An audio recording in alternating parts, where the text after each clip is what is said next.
திராவிடம் செத்து போச்சு. அது வயதை காத்திருந்தால் கிளைமேக்ஸ் மாதிரி அது செத்து போச்சது. ஐயா விஜயகாந்த் 2 ரீலுக்கு முன்னாடியே கொல்லப்பட்டுருவாரு, செத்துருவாரு. உண்மையிலே படத்தை போட்டு பாருங்க, செத்துருவாரு ஐயா. அப்ப அக்கா ரேவதி அந்த இவர் அந்த இளம் பெண்களை காப்பாற்றணும், நீ அந்த பெண்களை கூட்டிட்டு போயிரு, என்னை வந்து இந்த அருவாளை கொடுத்து இந்த ஒரு சூலாயுத மாதிரி இருக்கு அதில் இப்படி சாத்தி வச்சிரு, சாத்தி வச்சு அப்படி நிற்க வச்சுட்டு நீ அந்த பிள்ளைகளை கூட்டி ஓடிடுன்றாப்ல. இதுதான் திமுக.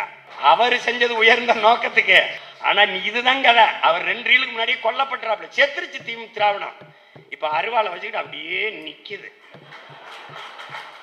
அது ராதாரவி என்ன பண்ணுவாரு, வெள்ளிக்கிழமை ராமசாமி, இந்த சனிக்கிழமை ராமசாமி இல்ல,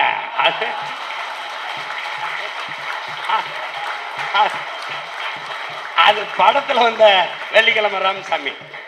வேகமா வருவாப்ல, வந்து கூட்டமா வந்துட்டு டங்கு டங்கு டங்கு டங்குன்னு எங்கள் அப்பா இளையராஜா வேற பயங்கரமாக இசையை போட்டுருவாங்க. அப்படி நின்று மெதுவாக ஒரு காற்று அடிக்கும்போது அப்படியே இப்போ சாத்தி வச்சிருக்காங்க. ஒரு நாள் சத்துன்னு முன்னாடி விழும்ப, நீ வேணா பாரு விழும்.